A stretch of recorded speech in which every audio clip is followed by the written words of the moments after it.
Hey guys, welcome back to the CulePodcast. Welcome back to another video. On today's video, we're going to be talking a little bit about the fallout on yesterday's game against Napoli.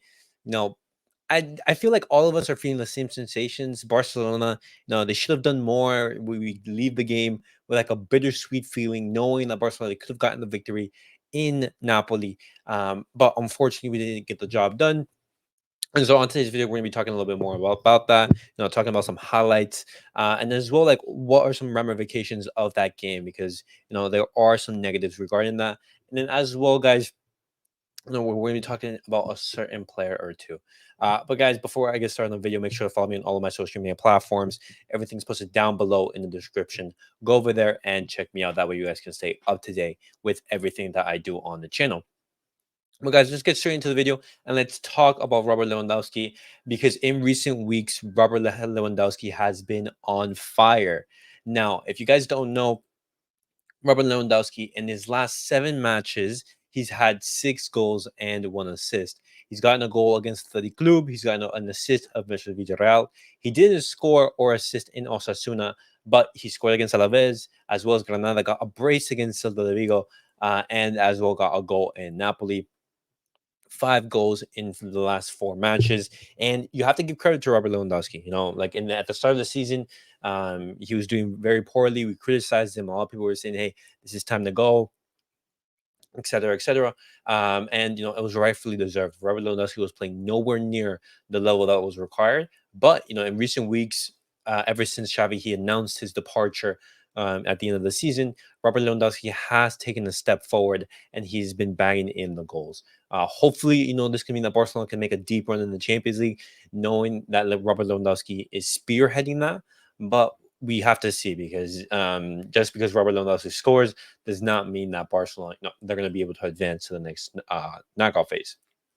Um, and with that goal, guys, Robert Lewandowski becomes the oldest ever goal scorer for Barcelona in the Champions League last night. You guys know Messi, unfortunately, he did not stay at Barcelona, I believe past 33 or 34. Robert Lewandowski currently is 35. I believe next year he turns 36.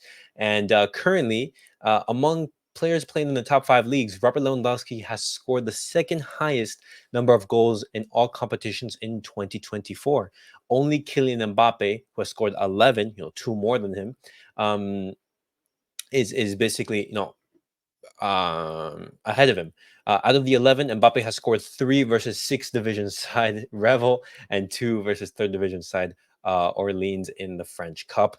And so Robert Lewandowski, currently he is absolutely on fire, among the best players in the world regarding goal scoring ability.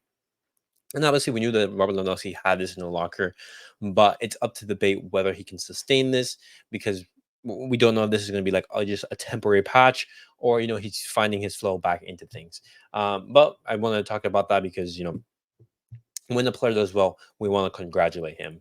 But a player who had some mixed sensations last night was Kounde. I didn't think that Kounde played particularly poorly, but there were at times where he was beaten by Kvaratskhelia and Napoli. They were taking advantage of that and attacking regularly on his side. But something to mention, guys, is that Chelsea, they scouted Jules Kounde yesterday in Barcelona's match. This is reported by Sport. Now, if you guys don't know, when we first signed Kounde, Chelsea, they were heavily interested in the French center back. And it seems that their interest in the French center back is is you know is up again. And something to keep in mind, with certain rumors, is whether Jules Kounde is going to be leaving at the end of the season. And reported by Mundo Deportivo, Jules Kounde is not thinking about leaving FC Barcelona. But just like I said with Frankie de Jong, with the whole Frankie de Jong situation, there's still a lot of time left until the end of the season. Things can change. We know in football, things change day to day. And if Kounde continuously plays, as that right back, would he want to stay at the club? Because we do know that he prefers to play center back. And if Chelsea, they were to come in for Jules Kounde, how much money would you guys want for the French center back? They're being reported between a fee from like 60 to 70 million. I personally would be looking upwards maybe of 70 million, hold out for 80. You know, we recuperate the money that we spent on him that we gave to Sevilla, and on top of that, we gain some profit. But that's just my opinion. Would you guys sell for less? But I definitely leave that up to you guys. And lastly, guys, I want to be talking about Barcelona because yesterday's draw it puts at risk our qualification for the 2025 Club World Cup.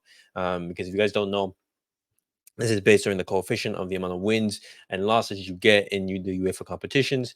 And reported by Sport, Barcelona's qualification for the 2025 Club World Cup is complicated.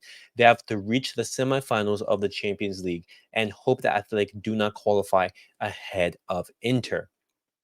Now, why are we in this situation? Well, it's obviously because Barcelona they didn't get the job done against Shakhtar and Royal Antwerp in the group stage.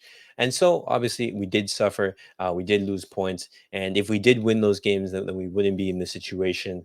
And it's frustrating. It's frustrating indeed. And missing out on the Club World Cup is something that we cannot afford because that's money that we need. That's money and revenue that we do need. And if Barcelona don't get that, then they're going to be having to have more, of these preseason friendlies and everything like that, in which the players, they have to travel, and that's not good. But guys, definitely let me know your guys' thoughts on everything that we have discussed on today's video. What do you guys make of Robert Lewandowski being on fantastic form in 2024? What do you guys make of Jules Kounde? Chelsea scouting him. Would you guys potentially be interested in selling Kounde? And if so, what would be that price? And as always, guys, remember to like, subscribe, and comment. Thank you guys for supporting the channel. I appreciate every single one of you guys who tuned in. And as always, guys, catch you guys all in the next video.